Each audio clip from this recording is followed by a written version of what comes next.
Always sounds so official, doesn't it? That's brilliant. So we've good few here. We've 10 here from all over the place. This was really, as we said in the email, I don't have my cup of tea with me. I have my secret Diet Coke due to my Diet Coke addiction. But we just wanted to have a chat and to really use this as an opportunity for you to ask us questions. But we've mixture of clubs here, clubs that have been established for quite a while and have been doing things for quite a while, and then people that are brand new, clubs that are brand new. Certainly when I've been chatting to people, a lot of the same kind of issues are coming up amongst clubs. How do we keep things going? How do our meetups, what happens if we've only a couple of families left and what do we do there? So rather than us come up with all the answers, really like to just have it as a chat. People can raise questions and anybody can answer because I think probably some of you guys have got more experience on the ground of some of these things than we have here centrally. So does anybody want to start us off? They'd like to talk about? I can break the ice if you like, Sarah. Yes. Well, I've been doing the project for a long time, and I tried to start clubs in Cork and in Mayo, and frankly, it was really hard to get them going, to get them really moving on. And I think your point about we're here to listen to you is absolutely right. We don't know all the answers. We don't know what it is. What's the chemistry of a good club? How does it work? So anybody in the group that's here tonight that is wondering about that might ask a question. What did anybody do? What specific thing did anybody do? Because there are people in this meeting that have successfully sustained clubs for a good long time now. Who's the longest running club amongst the people here, Sarah? Do you know? I'd say Rona and Rossmore Scratches and Nicola and Boha. Boha. We don't want fights to start up in Tipperary, you know. Yeah, and Jacinta for Malignocta, that's been great, for a while. And then I think, Bective, David and Michael are here from Bective as well, and that's been going for over a year now. So you guys, how do you find it? How do you keep going, I suppose, as a club? What's been working for you? Rona, you're a good person to Sorry, talk. will you say that again? I hope my internet goes out. Just ask me the question again, Sarah. I was just saying, Rossmore Scratch has been going for quite a while. What has been kind of the thing that's kind of kept you going and kept you meeting regularly? I'm going to try turning off my video. Maybe you guys can hear me a bit better. Can you hear me? Yeah, can hear you perfectly. Okay, great. Sorry, what's the question? So I was saying, Rona, Rossmore Scratches has been going for a long time, and you've been meeting really for that time. What do you think has kind of kept you going as a club? I think the fun that we have has kept us going, and the fact that there was a big buy-in from the parents that wanted to run it as well. We actually enjoy it, and the kids are interested in it, and that always makes it a lot easier to keep going, And David and Mark as well, you've been kind of meeting regularly, and what has worked for you guys, I suppose? Is it the mix of people that you have there? Is it the products that you're enjoying, or? Oh, no.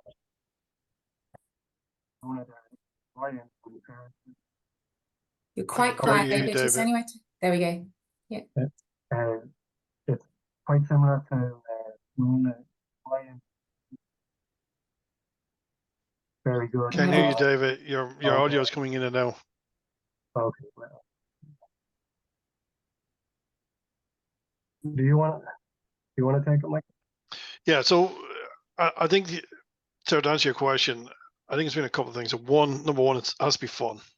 So for the kids, we're trying to pick projects that will keep them engaged and are fun projects. So I think that's the first one. And then just having commitment from the parents, and like David, coming up with different projects and commitment to meet up on a regular basis. think that's, you know, that's really important. Because if you don't have enough people there, if you don't have a quorum, then you can't just have one or two families there. So I think that's been a really good thing. I suppose it's also going to be a negative thing in the future is how do we grow the club? Because we have the same families there. So we have to figure out a way of, you have people at different levels, and how do we grow the club in the future and keep it fresh for the kids as well. So I think it's been a positive, but it's also something we need to figure out in the future. How does the club grow? How do we have people at different levels coming in? I think that's probably back to the projects that we do and what level of projects, and having more projects to pick from. So, but yeah, it's been really positive. The kids have gained an awful lot out of it, and I know from a parent's perspective, we really, I don't speak for you, David, but we've really enjoyed it as well. We've had great fun doing the projects as well. So I think that's what's been important for us. And Mike, David, or anybody else that wants to chip in, as far as finding projects that have interested people, where have you who's found those projects, and how has that worked within the club?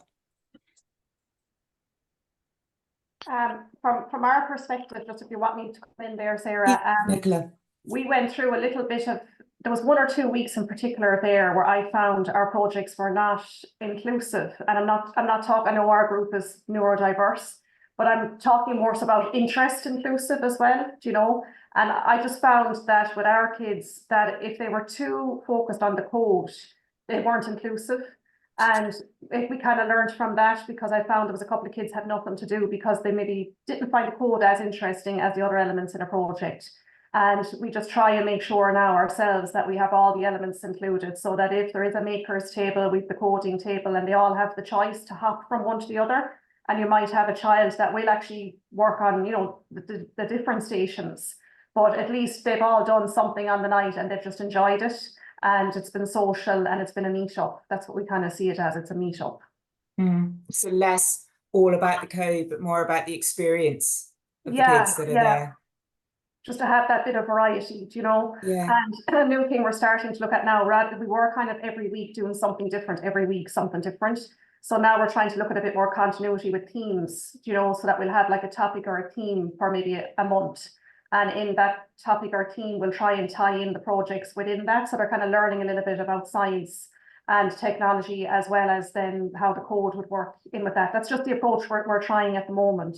And then at one stage, our numbers dropped a small bit. So we just ran another OurKidsCode taster, just to try and see, could we recruit a couple of fresh families to keep us going, so that we weren't left to only 3 or 4 families. And that really did help, because you get maybe another 2 families out of that or whatever. So every now and then we kind of know ourselves, if the interest is declining, that's what we might do, is just run another taster to try and recruit from that.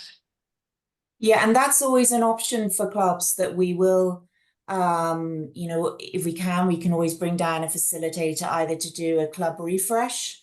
So a facilitator can drop in for one workshop and just refresh if people haven't met for a while on a new project, or just bring people up to date. Or as Nicola said, there's the option there to run another taster to recruit new people in, because, people do have other interests, and, the kids might get older. So that you are looking to kind of replace some families. Rona, you still have your hand up. Were you wanting to say something? Sorry. Yeah, I would just say, in relation to keeping the families and the kids interested, we didn't do, we don't have to do a coding thing every night. We did one night where we did motion animation, and it was a kind of a break from all of the coding. We taught the kids how to do motion animation, and now that's going to come into our dream space projects as well. And sometimes it's nice to have that break. We did something similar to what Nicola was saying there. We have 2 younger kids who don't always get, the older and more technical side of coding. So we always have an art table there. And one of our parents is a preschool teacher. So she kind of looks after the art table with the younger kids. We bring the STEAM in, the A in for them as well. So you really do have to kind of alter it. It doesn't always have to be coding every single night. It can be stuff that the kids want to do. We're trying to encourage them, you know, to talk publicly. So one of them might give a presentation on Minecraft one night, or do a little PowerPoint on something that's of interest to them, just to get them used to talking in front of the group, or, you know, to give them, I don't know, some responsibility and increase their confidence a little bit. So it's not always coding. That's always at the back of it, and it's certainly with their projects and stuff. But some nights it's okay to take a night off, you know. I think so. And Alida, you raised about the fact that the kids sort of tired in the evening, and I know with my young kids sometimes that, you know, evenings can be a challenge, depending on how the day's gone and how the homework's gone. When have people found the best times to meet as a club? Is it in the evenings, or is it on a Saturday, or is it on a Sunday? What's been working best for people? This is Well- Deirdre in Roscommon. Just maybe our contribution to that question, Sarah, and lovely to meet everybody. It's great to listen to you. We're just up and running for a couple of months, so we're still trying to find our feet. The kids that attend our club, while they're really interested in the coding, they're all predominantly very sporty as well. So we are challenged to try and find an evening a week, or every 2 weeks, or whatever we meet, that works for the majority. So it tends to be a sort of a sweet spot, like maybe after dinner, before there's the 7 o'clock training for some sport. So there's no ideal for us, and they would totally balk, Sarah, if I suggested a Saturday, because again there'd be so many activities on. So, and we try and, you know, it could be a early evening or a later evening, so we kind of mix it up a little bit, just depending on availability. So we haven't found an ideal yet, but just kind of work with whatever people's schedules can enable. That's kind of where we're at. Again, we're very early days and getting into a rhythm and things. Yeah. Nicola, you have your hand up. Have you something to contribute there? Yeah, we're the same as what Deirdre mentioned there. It is hard to find an evening, but that is important though, to find the right evening, because if you don't, doesn't mean the kids don't want to join your club, it just means they're doing something else. Yeah. So finding that evening is crucial if you can. Ours is on a Monday evening, and luckily enough, it's working for us. I'm finding then a lot of our kids, they don't do the sport either, so it's lovely to have it on an evening, maybe when their friends are going to sport, and they then have something themselves to go to. So it's nice from that perspective. And I know Saturdays would be lovely, or Saturday afternoons, but I'm nervous about, in our area, I'd be nervous about risking it because of all the other things that would be going on Saturdays and Sundays. And then I suppose as coaches, or whatever you want to call us, volunteers, we need to be available ourselves to run it. So Monday evening is what suited all of us based on our own homes. And then like that, lucky enough, it's holding the group that we have at the moment. So that's what it is, crucial to try and get that right evening. Michael, you've your hand up as well as to what's been working for you in Bective as well. Yeah, I think what we tried was, you know, trying the same thing, trying to fit it in around sports and what was the best day for all the different parents. And there's still a bit of swapping, you know, one parent could come 1 week, one the next week, because all the other kids have their sports on as well. But what did work was having a set time. So we do a first and third Thursday of each month, or second and fourth Thursday of every month, because then you can plan around it. So I think that worked quite well, to have it, rather than trying to, you know, come to the meeting then figure out when the next meeting is going to be. It's usually we just set the schedule out, and then people can try and work around that schedule. Yeah, sounds good, Michael. Yeah. And that gives people the you know, if you're only meeting kind of every other week as well, or you know, twice a month, you're not committing to something every week, which is often quite challenging if with the kids and the activities that they're doing. And how many people here then, you know, as far as projects, you know, the projects that you're working on, are those, you know, have you been using the OurKidsCode projects? Have you been using projects you found yourself? And where are people finding their projects?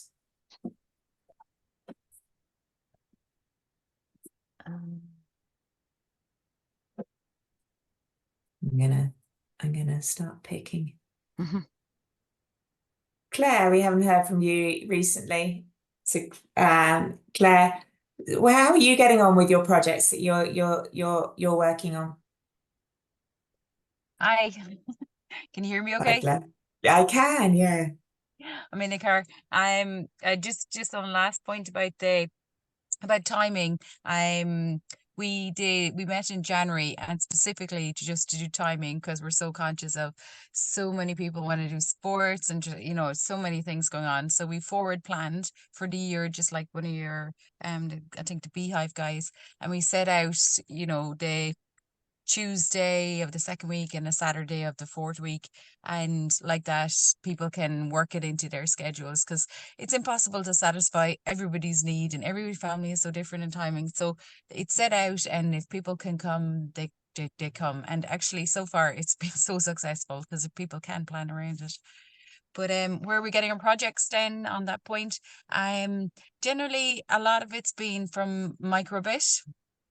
Make code, microbit, because I suppose they're really well set out, and there's really good tutorials to go with them. So we can plan ahead, check out the tutorial, and yeah, usually one of us chooses a project for the following meetup, and takes ownership of it, and then they can help out then the group.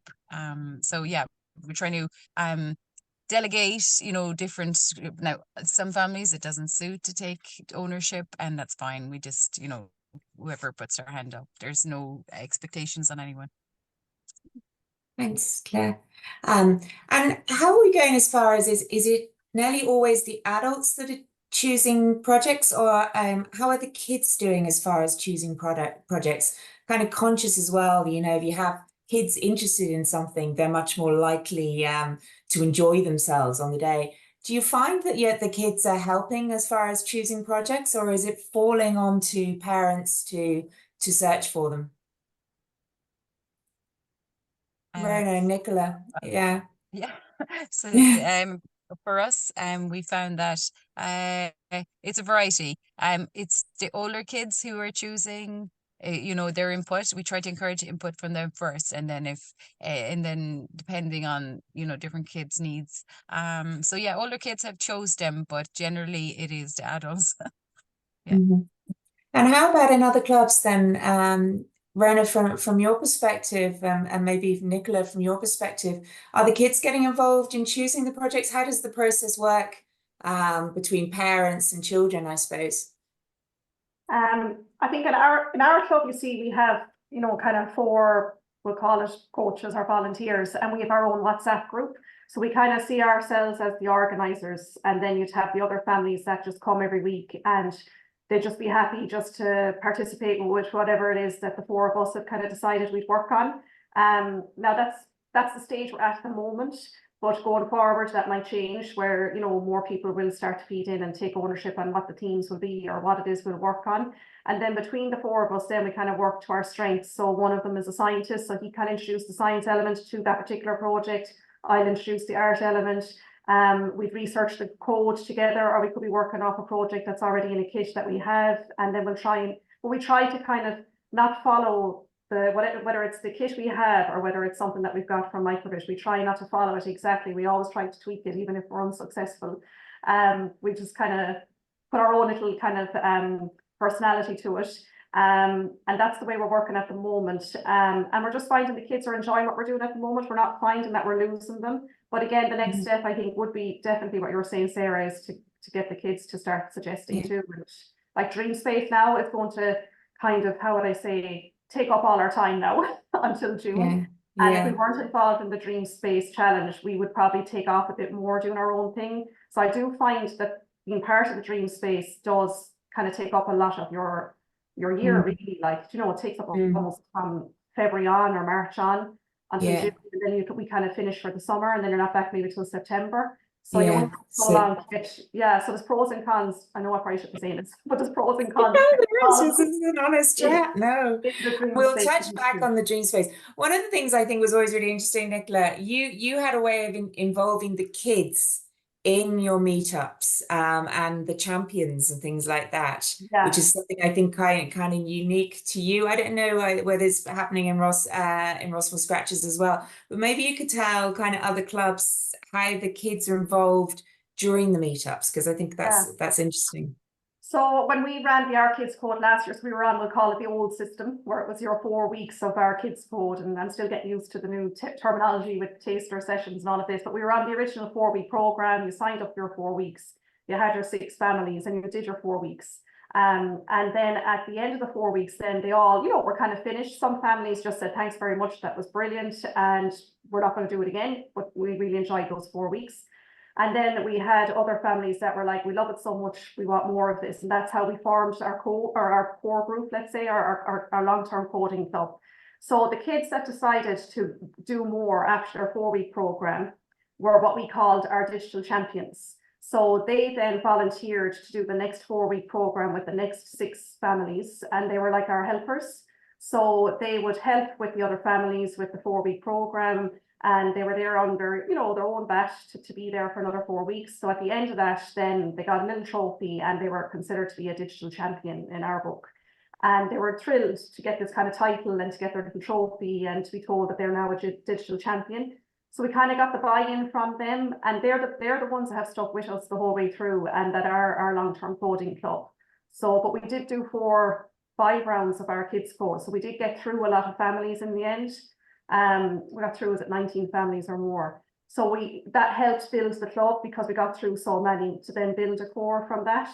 And then we kind of said, we kind of feel that if you're going to join our club now, without having done the 4-week program, which we're not really offering now at this stage, because we've kind of saturated the market, because our community is only so big.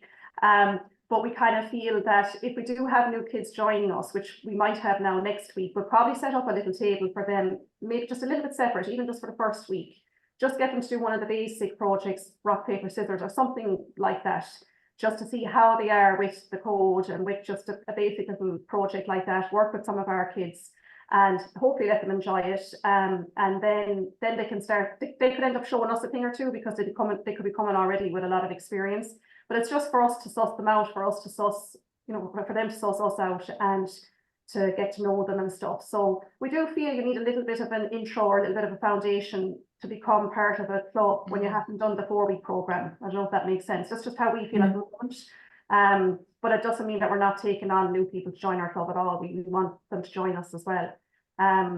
But yeah, that's kind of how we did it. And we meet every week, so we're kind of hardcore. So we're every Monday, we're not once a month. And look, that's because it suits us and we're happy to do that. But I do find you get a good rhythm when you're meeting every week, because kids are in the routine and you're meeting obviously frequently. And I feel you get good momentum. And I know not everyone can commit to that, but for us, we can, and we're doing that, and it's working for us. So I've been doing a lot of talking and everything. Does anybody else any questions or things that we haven't covered? We will come back into the dream space and we'll talk about dream space in more detail. But is there anything else anybody, seeing as we've got kind of people with a bit more experience or people starting out, is there any questions for anybody? Deirdre's got a hand up. Yes. Yeah, maybe that was from a while back. But I just, not so much a question, Sarah, or to everybody else. It's more, as I listen to everybody, it's an observation. As I said, we're just getting started. The moms are particularly enthusiastic, so they are. So it's the moms that come and volunteer and help out every week. And on the odd occasion when the dads have rocked up, the kids are highly enthusiastic because the dads turn up. It's how do I convert the fathers? If anybody has any secret sauce around that, convert the fathers to come, because I don't know what the dynamic is, if anybody can explain it, but that's just my basic observation so far of what's going on with us. But and maybe, look, it's the practicalities. Maybe the moms are more available, whatever it is in each household. But I just notice when the dads are there, I don't know, they just get stuck in, or maybe they just want to show the dads. I don't know what the dynamic is, but I don't get a lot of the dads attending is the other thing. So if there's any tips or tricks that people have there of enticing dads, maybe I need some little, I don't know what, but anyway, it's just an observation. Well, is anybody, I'm going to throw that over to Bective, because I've often wondered whether we have a coding club for dads going in our Bective club. But there are quite a few, I think, Rona and Nicola, there's a few dads involved with your club as well. So feel free. How do we get more, I suppose, diversity in the people attending the clubs? So, Michael, I think for us, it's there's more dads in Bective that attend, and maybe because we're probably more kind of IT focused and kind of techie focused, and we're interested in the coding and the projects. So I think, yeah, definitely having the dads engaged and having them having a task where they can actually go and do something, as in researching, they have to, research and not just show up for the kids and participate, but actually to research and I think if you can get them engaged in doing the coding at the very start and learning the coding, then once you get that buy-in, then you'll keep them, regardless if it's male or female. But specifically for the dads, I think it's getting them to that initial kind of 4 weeks, and once they figure out how to do the coding, then that's I think that's what will keep them. I think for us, we've done coding before, so we're not scared of it. And I think that's the big part. And for some of the families, the scary part is the actual coding. And that's, I think, whether it's mums or dads, we see certain people have an aptitude for the coding and others don't. In certain cases, the kids actually have the aptitude for the coding and the parents don't, and they kind of get lost a little bit. But I think that's, I think it's the aptitude for the coding, I think is the key to getting the engagement. Thanks, Michael. Yeah. That's just from our perspective. Yeah. I'm not sure, Dave, if you want to add to that. And we're the same. I'm the only mom.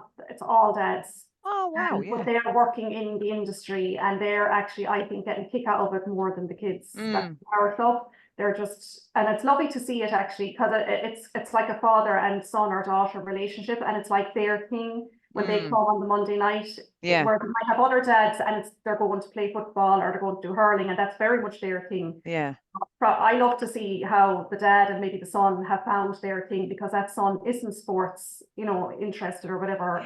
And now this is their thing, and they're both enjoying it together, which is nice. But that didn't happen because we planned it. It was just natural, Okay. As it turns out, we just do have all dads, and I'm the only mom. But that's all right. Yeah, interesting. Yeah. Thanks, Nicola. Yeah. I'd like to observe that there's no shame in having a mono parenting club or otherwise. I think what people have been saying, what I've been hearing anyway, I haven't written this into the message. I'm trying to write some messages there. Please correct me if I don't get it right, and I certainly haven't got everything. But the point I was going to make was, to me, what I've seen in all the work I've done is that it's the relationship between the parent and the child that might bring them together in the club, and it becomes their thing. It's relatively rare, but it does happen that one week a mum will come with the children, the next week the dad will come with the children, and it's even when they both come. Yeah. But there's a lot about it to do with relationships, and I think once that's stuck, it's probably a thing that they enjoy together when they come. They think this is what we do together. We really cannot underestimate, or is it overestimate? Can't overestimate the degree to which children love their parents and parents love their children. And being with them. I mean, being with them, not just from afar. They take great pleasure in all that. Excuse me. Indeed. Yeah. Sentimental there. Thanks for it. Yeah.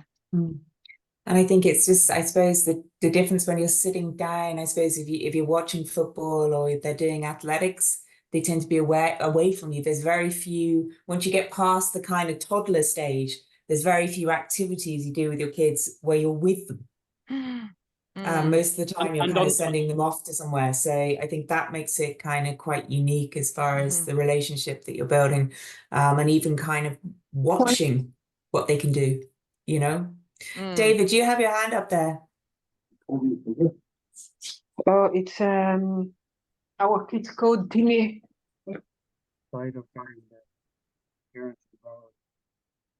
David, I can't. We can't hear you, I'm David. still struggling with you, David, with your You might be better typing in the meeting chat. Yeah, and we'll say it aloud for you. To do that, then that'll get your message across at least, because we can't hear it. I can't hear it.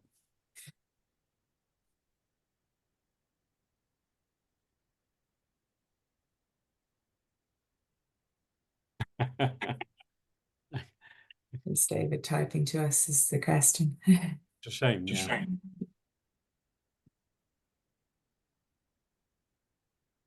And then just as far as it was interesting what people were saying earlier on about other things that they're doing within the club, apart from kind of coding projects. And Raina, you talked about motion animation. You know, is there particular things that people have seen that you've kind of gone, well, you know, that would be interesting within our club, that, you know, we could be found out about because, you know, it's, you know, we've access to kind of different people coming to us and saying, I've got this idea. You know, we tend to have sort of coding stuff, but, you know, what we're trying to do is obviously get kids and families involved with STEM in total. So I'd love to hear any ideas from clubs, you know, what you'd like to do within there that isn't just coding projects, and how we might be able to support you doing that. Yeah, well, for the last few months, everything that we have been doing in our, whoever comes up with the coding and things, in the back of our head is dream space, because like has already been said, it takes up so much time. So we try to do things that will link in the end with our project for that. But before that, it was really just finding out what they're interested in and how we can bring what they're interested in into a STEM or STEAM environment. So if they were interested in computer games or Minecraft, we try and find something around that to either do coding or to do little projects themselves. We always have different tables set up. So there's always a Scrabble desk, there's always a chess desk, there's always an arts desk, there's always a Lego desk. And then we have our coding. There's the interactive whiteboard is there as well. So we can rotate it, or, you know, different children might go to different things. Sometimes I might be working with another child that's outside my family, and my child might be working with Enda or Safrina or someone, you know. So it's not always you just stick with your kids, and sometimes your kids don't want to stick with you. They want to go off and they want to play with someone else, you know. So it's good to have the variety. So we just find out what they're interested in and try and make a class around that. But like we've said, for the last few months, it's all been Dream Space. Kind of looking forward to when that is over. I can't wait to go up to Dream Space, but after it's over, we might have a little bit more freedom to explore things, explore more things, you know, with the kids. Yeah. And Nicola, you've your hand up as well, do you? Sorry, Rachel, I suppose we're a little bit like that, like what Rona said. Like we kind of call ourselves Boher Bites and, you know, coding and tech club. We're trying to use the word tech a bit so that we're not confined to just coding, and we can introduce things like maybe some green screen effects and a bit of the animation, and just have a couple of other things going on, not just the coding. But what we are trying to also do is put context to what it is they're coding. And this is only a new thing now, and we're still only in the early stages of it, but our theme at the moment is kind of water, and we're trying to teach them a little bit about water as an element, not getting too heavy with the science, but that they understand the whole topic, and a little bit of science about maybe water, oil and water don't mix. Like we had compass, we had wind. So we're trying to do a little bit, nothing heavy, but put a bit of context into what they're doing, but they're still going to do a fun project around it, if that makes sense. So it's kind of like science experiments before they actually code the project associated with it. That's kind of what we're working on, but again, trying not to get too heavy or too theoretical with it. And then the same thing as well, as Rona said, to have the fun element, and, you know, to keep it kind of interesting, but also to have other stuff besides the coding, so that we'll hopefully do some of the stop motion animation or green screen as well. But to be honest with you, we'll be starting back now on Monday, and really between Monday now and the end of May, we're going to be doing Dream Space. So all the stuff that we're wanting to do still, that we've only just got going with now in the new year, it will all be stopped because we'll be doing Dream Space, and just then been doing space. So takes up a bit of your time, you know. It does. And Michael, you've your hand up there. Yeah, so I think what really helped was when we started working on the cars and that, and had a theme every week where you were doing different projects related to kind of the motors and the cars, and then they take it away and they figure out a new way of doing it and building games around that, like the Pac-Man game. And then, you know, so they spend time then building their own tracks. And so I think having kind of theme and then building on that theme week over week, I think that really, really helped, because they learned the basics the first week or two, and then after that they're just, how do we make it better? How do we make it better? So that, and then, I really think, we should be, I'm trying to bring other elements in as well. So like 3D printing, robotics, and things that will enhance what they're actually doing. So it's not just a bit of coding. So what are the other things that we could be doing? And once you open that Pandora's box, then it becomes, it's really the kids' imagination now. Brilliant. Richard, did you have your hand up as well? Yeah, I did, and I'll take it down in a second. I've finished typing. I'm right typing.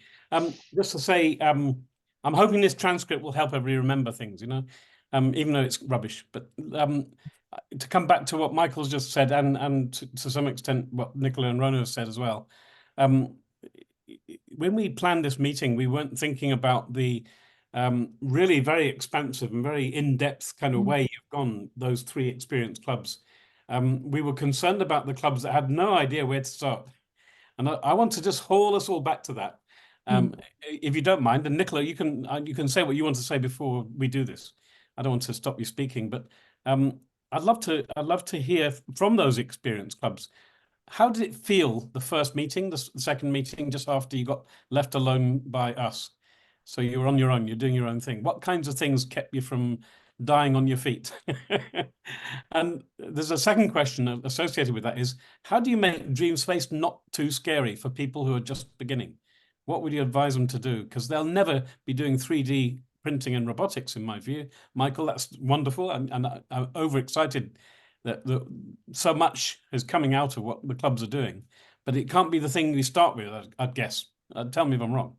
So I'll stop there, and maybe Nicola, you can say what you wanted to say first, but then maybe answer my question.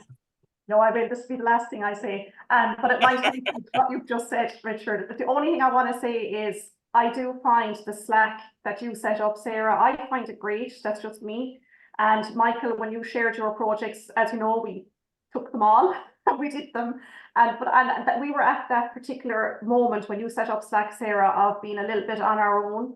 We'd finished all the rounds of kids code. We were a little bit, what we're going to do this week. And then Slack happened.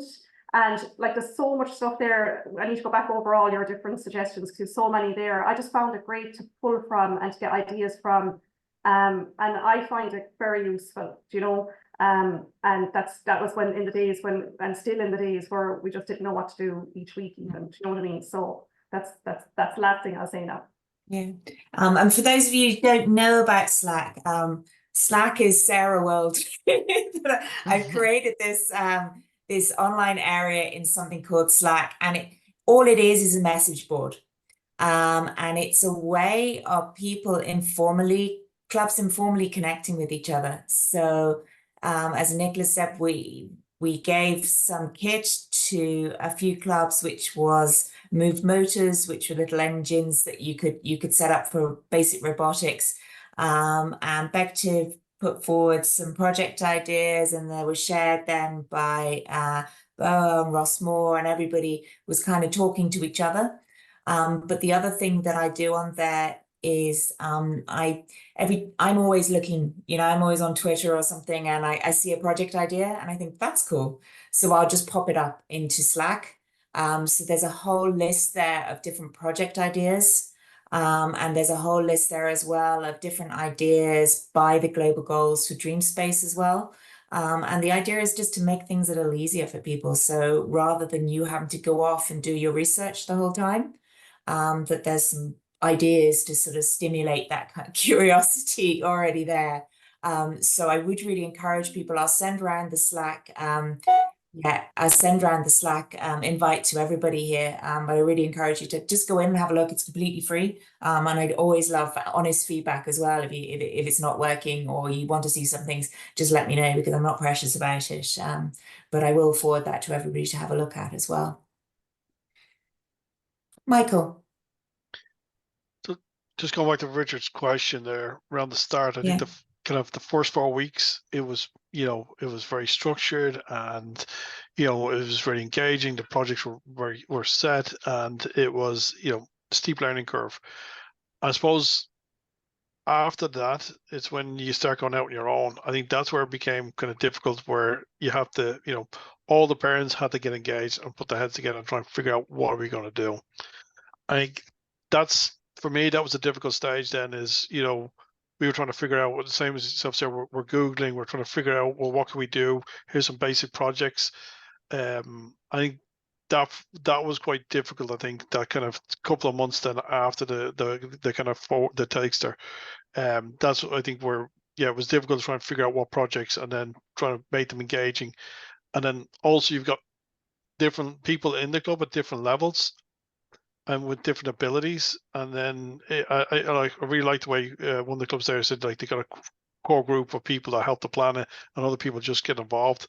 We were trying to rotate it as much as possible. But I think that's the difficult part. I know, Richard, you came and gave us some ideas at Easter time as well, and that really helped. But I think that's the difficulty, is after your taster, how do you get these projects? What projects do you do going forward? And I still, going back to my original question, is how do you bring new people into the club, where you got kids that have been there for a year versus bringing new families that have no experience, and at different levels. So that's the piece I'm really struggling with, is how to grow the club with people that are at different levels, and then also the parents are at different levels of experience as well. So that's the piece I'm still trying to get my head around. How for next year, how do we grow the club? You know, people will drop off, but how do we? What's the structure? And I think the projects are really helpful, and different levels and complexity of projects would be really helpful, because then people can see, I'm at this level, I can do this, and this project. But that's the piece I'm trying to get my head around. Mm. I hope that was And I useful. think that the two things that sort of come up there is, obviously, from the OurKidsCode side of things, we can run tasters to recruit new people in. But I think Nicola's idea there as well, where they almost had a kind of separate table. Nicola, is that a right way of describing it? Where you're introducing people kind of within the club, but you're working on a kind of separate project with them to kind of upskill them, I suppose, and see the skill level. I think probably it depends how many people are coming in and what the potential is within a local area as well. I'd say probably where you are now, Michael, with Bective, you've got quite a few families around you, because it's a sort of rural urban area as such. But smaller communities probably wouldn't necessarily have that many extra families to add, so might need to add to the existing club. Okay, just while we're there, Rona, you had your hand up there. Yeah. I just want to say to Michael there as well, sometimes for us, structure was the word. We didn't try to rotate who came up with the ideas for projects. We didn't try to give different parents and things the choice of which ones we did. We decided which projects we were doing, and we structured in a way that, you know, one of us did, say Safrina would come up with the coding, and we would sit down and we'd help each other. But the nights of coding are chaotic enough in the room. We kind of wanted the parents to come and just to be, some of them are happy just to be told, okay, this is what you have to do. Sometimes if you're trying to get them to come up with ideas as well as come and do the coding, it all can be a bit too much. So we kind of, to apply for our funding and things like that, we had to come up with a chairperson, a secretary, and a treasurer. And that's our core group. And that's the group that decides what projects we're doing. That's the, you know, the group that decides which way we're going to go. You know, and we share everything. We're transparent and we share everything with the group. But sometimes not giving, not having a lot of voices in an already loud room can be a helpful way to go as well. Mm-hmm.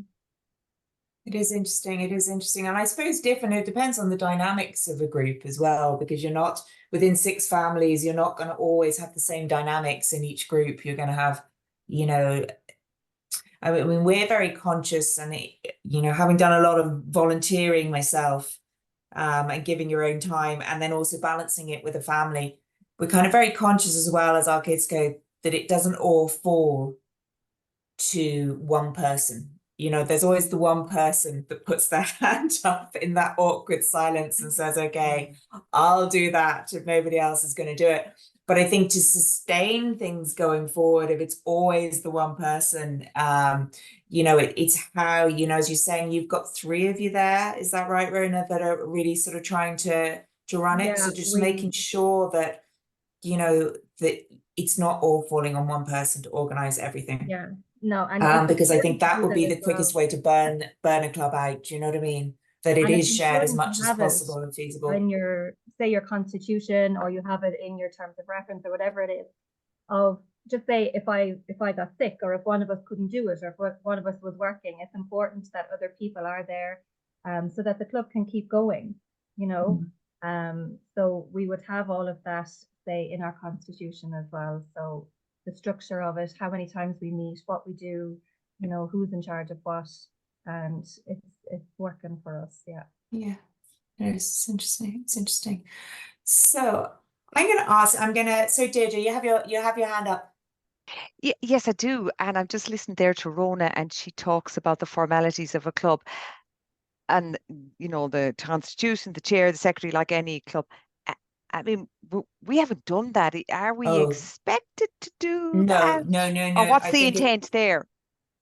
We had to do that, Deirdre, because when we applied for funding on the forms, it asks you who it is, and if you want to open a bank account, we have to you have to have create all a that. constitution, Yeah. and things like that. So Okay. And when you, sorry, I'm just curious, and maybe I'll take it over on the Slack channel with Rona about the, you know, no where you're getting funding. I'd be, you know, that's always something interesting to share as well, maybe with people as you know, build out. Yeah. But thanks for the clarity. Yeah. No problem. Yeah. And I think Rosamund, you're quite unique in how far you are down that road. Other people have found different workarounds with when they've got funding in for different things using the county council, and we can always help people in the background. But yeah, we won't get that. Can I ask everybody then? So who is involved with Dream Space that are here? Maybe just a show of hands. Who's submitting Dream Space projects this year? Not decided. Yeah. So I know Nicola Rossmore Scratches are, and then there's a lot of kind of still deciding. And I know you are as well, Bective. So if you had to kind of put it simply, let's start with the positives at the moment. So the positives, does everybody know what Dream Space is, first of all? Shall I just run through it very quickly? I'll just explain it very quickly. So we as OurKidsCode, we work in partnership with Microsoft Dreamspace. And what they do is they run kind of coding at school, and they have lessons. And they also say that we can use that within the club. So that's one side of the Dreamspace thing, is they provide kind of more formal coding lessons, and there's TV channels you can watch, and you can learn about algorithms and all that stuff if you want to. But the most exciting thing that I find anyway for them is they run a big showcase event in Dublin in the beginning of June. And it's really a way of clubs and families to come and meet in the big Microsoft offices, and they present a project. So it's little tables all set around the atrium in one Microsoft place. And the kids pull together a project based on the UN Sustainable Development Goals. So it's things like climate change, health and well-being, education, quality, all those. There's a few different goals that they're based on, and they do a simple little project and then try and build as many cardboard boxes to illustrate it. I think that's the general theme: cardboard and sticky and plasticine.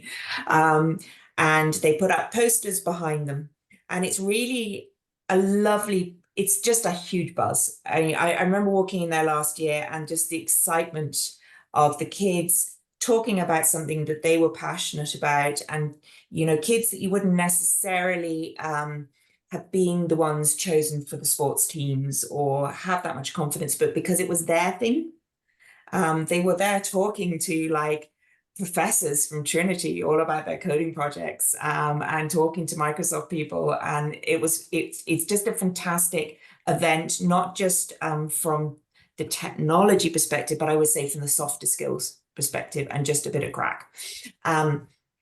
So it's an opportunity there for all clubs to join and do, and it's free to do. The only thing timelines wise is you have to submit an idea by May the 5th. So the first thing on May the 5th is only the idea of the project you want to work with. It's not the actual project itself. And then you have to have the project ready by it's the first or second week of June, depending on when the showcases are actually going to take part. So we would love clubs to be involved, because I think I'll get the others to talk about it, but it is great fun. It's a great fun thing to do. Rich is just putting up some of the photos that he has there. So yeah, it's just the buzz, and they have little they have little stands all the way around, and they have like Microsoft. They have Minecraft areas. What other areas did they have there, Nicola and Rona? Can you remember now? I remember they had little breakout areas with different things on. Yeah, a band, there we go. There you go. Sign language. They had Yeah. a light They room. got their free lunch. Yeah, Coffee lunch. And they got to see Microsoft, like, you know, to actually go into the actual Microsoft building, yeah. and see a work, you know, people working, you know, real life situation if you were to have a career in that industry. It's a cool building, and everyone was very welcoming and friendly, and like last year obviously was our first year doing it, but it was a really positive experience. Yeah, I think the kids kind of really enjoyed it, didn't they? As far as wandering around. Can I just say, Yeah. there's a big kind of how can I call it? A big pile of big ideas there, and I think it's pretty scary. I'm not saying you're very gentle in the way you introduced it, but it's really important, I think, to say that some of the projects were really simple. They don't, you know, some were magnificent, and there was a competitive side to it.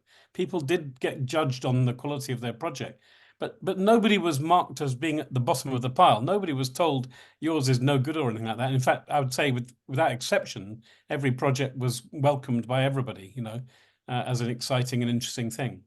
And so what I'm trying to say in a roundabout way is that you don't have to be overly ambitious about the nature of your project as addressing a Millennium Sustainability Goal or something of that kind. That's only a background theme for what you do. And the thing that you actually solve, if you like, could be really quite simple, really straightforward. And I want to give two examples about that, because I think if I don't say them out loud, you won't quite get what I mean. One of them is a project that I think some of you may have even tried, which is it's as simple as you press the A button and it makes a smiley face. And if you press the B button, it makes a sad face. Now that's the end of the project. That's the whole project, okay? Why would you do that? What's interesting about it? Why is it anything to do with the Millennium Sustainability Goals? Has anybody done that project? Yes. You do it every time you walk into the airport and you click on the button. Are you happy or you're not? You do, but why would it be related to, do you think, this quite sophisticated? Your health and well-being goal for the sustainable goals. That's right, Nicola. And particularly you're helping somebody who isn't brave enough to speak, but maybe is brave enough to press a button to express their feelings about something, to say how happy or not they are, or has limited capability to speak, limited capability to make any other sign apart from moving a button with a finger or whatever. So immediately it becomes a well-being, it becomes an enabling, an inclusion thing, all kinds of stuff that are interesting. I think many children would find, you know, that interesting and valuable. But the complexity of the project is minuscule. We're talking about, you know, a couple of blocks in the coding, and maybe what you do is spend all the time making the artwork around it, which explains what I've just been saying and Nicola's just been saying. So I want everybody who's here, who's new to this, to realize that it could be as simple as that. And another example is that the actual coding and the project doesn't need to be connected with what might be called the Millennium content exactly. It can be simply a tool to help with that. And the example I made up just before we came on air today with Sarah was well, you could want to count the cars that go past the community centre for half an hour or for 10 minutes. How many cars go past in half an hour? And how would you go about that? Well, you could just write on a piece of paper with a pencil and mark little sticks. Do you remember doing that and drawing a line through to make a gate? Well, or you could write some code that simply every time you press the A button, it goes up 1 and says 1, 2, 3, 4, and so on. And so the code again is minuscule. The thing is just a simple tool, but it's then you write about and you explain the context that you're interested in, the traffic in the streets outside, and That counting could be counting anything, but you know, there might be another to counting do with project. climate action and trying to reduce the amount of cars on the road and emissions. Of course, Nicola, but it could equally well be counting something else entirely. You know, how many sheep are in the field. Now I'm making it a bit trite, I know, but the point to make here is that the project itself, the technology involved, the difficulty of making the thing need not be as sophisticated as it may sound in order to fulfill the criteria for the Dream Space event. The Dream Space event is, as I remember with my young son, who's a bit of a musician, it's much more of a festival than it is a competition. There is competition, you know. Some of us would prefer it not to have competition, but I know how children get excited about that and how much they love it. So I don't think I should be the judge of that, really.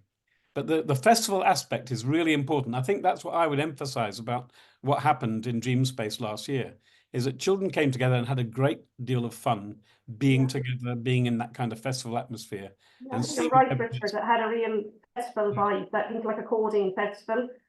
Because they had people doing music with them, and like that, we got the free lunch, and it was Microsoft, and it was a day out, day off school. So all of that was, to me, that's what it was about. And if but you're hunting, the projects could be really elaborate.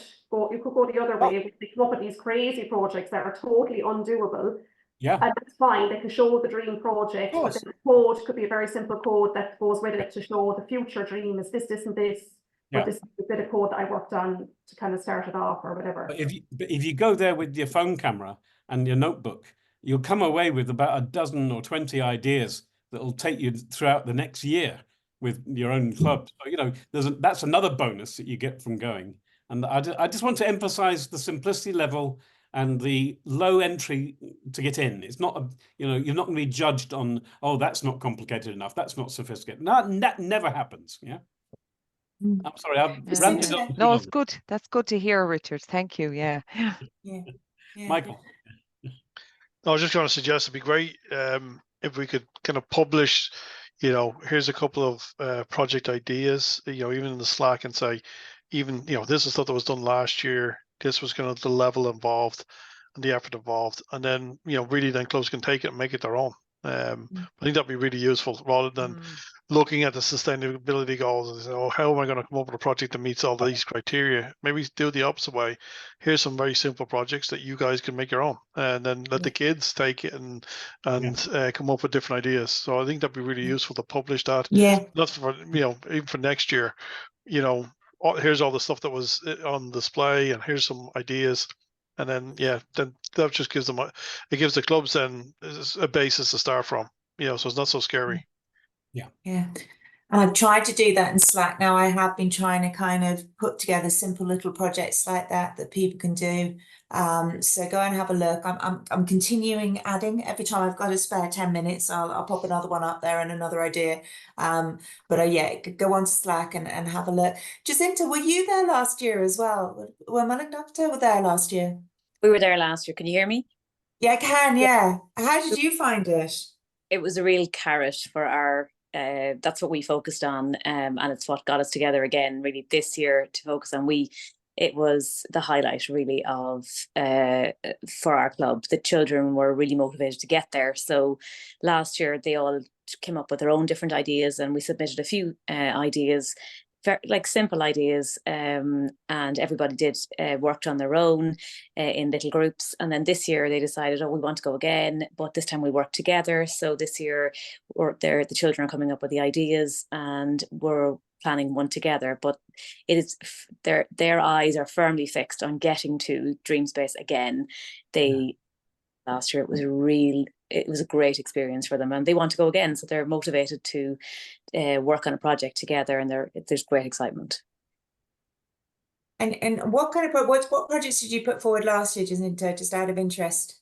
So we did one that was, we did Find My Pet, which was one of them. And another one was children that were interested in Gaelic football. So they had a pitch and they counted the scores. We had a tickle bit, which was a microbit that just when you tickled its feet, it was kind of a cross between Alzheimer's to keep people company. And then we had a stroop bit, which was for altitude sickness, and again for Alzheimer's, to recognize changes in the brain. It was again an idea. Some of the children in the group had interests in particular areas, so they all did their own little one. And then this year they decided that we'll do it all together, and then we meet together. The kids come up with the ideas. We then action it. We have a WhatsApp group. We decide then, okay, well, I'm interested in that, so I'll take that. And then we meet up the following week. We have a Tuesday night generally suits most people, but we change the time to suit on the WhatsApp group. But we then brought Lego in and tried to make our ideas out of Lego. And then next we decided we were going to make them out of cardboard. So that's the stage we're at now. We meet together, we show what we have the following week, and then we decide where we're going from there. So definitely Dream Space is the motivator for visiting again, is the motivator for all of this. It keeps their enthusiasm. It's the excitement around that they love. Brilliant. And Nicola, do you want to describe the project that you did last year as well? Because that was fabulous. Then that looked ambitious, but I don't think from a coding perspective it was that ambitious, unless I'm very wrong, Nicola, was it? It was more the idea. Well, the idea was ambitious and the whole future plan was ambitious, but that, the code, ended up being simple with the plan, showing the plan, do you know what I mean? So we were kind of looking at access for all and inclusion for people with disabilities to be able to vote. So the existing voting system in Ireland is not really accessible for people with a disability. So, you have to be able to use a pencil, you have to be able to read, you have to be able to get into the booths. And then if you do have an assistant, it's not private.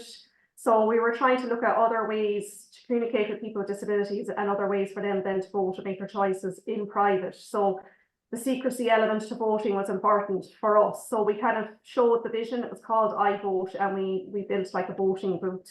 And then we had, when you went into the booth, you had different modes to vote. So you could vote with your eyes, you could vote with gesture, you could vote with touch. So we had about, I think, 4 or 5 different ways to vote, as opposed to using your pencil with the X on the page. And it was just trying to, I suppose, get people thinking about just basic things like that, and just advocating for people with disabilities as well, and trying to use code. So we didn't just use the microbit, we did look at Scratch as well. But we did have microbit in our project as well. But like that, a lot of it was about the vision and the plan and the dream. But we didn't resolve all the technical stuff to make it happen as such. We resolved some of it. Yeah, that's it. So if anybody wants to find out about Dream Space and how to get involved, I've put together like a little, just 2 pages, just summarizing everything about it and how you get involved. So I will forward that to everybody, and please do get in touch with us. And we're here to support you. So if you're just starting out and everything is just a bit overwhelming and you need our help, kind of picking projects or running ideas past us, or do you think this will work? Do you think this is too ambitious? Myself and Richard are here. And I think that is also Michael Barrett in Microsoft is also there to support. But we would love to get clubs involved. So, the offer's there for help, and I'll forward the details around. So I'm kind of conscious of time. It's 9:05. We've all got families and different things we need to get back to. So I might finish it up here. I would really appreciate it if anybody has some time to just give us some feedback with the reaction form that we normally use, just to say whether this has been useful to you, whether you'd like us to run this more regularly, just as a kind of chat and sharing information, because we like to hear, and we don't really know whether we're doing the right thing unless you tell us, or we don't know how to adapt things unless you tell us. So please use the reaction form. You can either use your own club code, or you can, there's another club code on there called online as well, which you can use to say that the sessions went on. So we'd love to hear from you. And I'm going to wrap it up there. Richard, unless you've got anything else to add? No, not really. Just I would say use the No. online code personally, Yeah. because they come together and you know, makes Yeah, it. we won't get confused between meetups that are happening in real life. We have no desire. If you want to write privately what you think of us, we'd rather not know where you're from. Do you know what I mean? I think that's, it keeps it open if you keep it anonymous. So don't say which club you're from when you want to say how rubbish we were. That would be awful. But if you want to say how good we are, that's a quite different matter. I can give you an address for the chocolates. I think I've eaten enough chocolates. I could start selling them myself now. But listen, thank you so much for your time tonight, and thank you everybody for all the effort you're putting in to your clubs as well. It's fabulous. It's really heartwarming when I'm seeing some of the things that are coming out of this. So thank you, because I know you're all giving up your own time to do that, and that's really appreciated. So good night, and we'll talk again soon. And you know where we are as far as help and support. Bye then. Thanks, guys. Bye, sir. Thank you.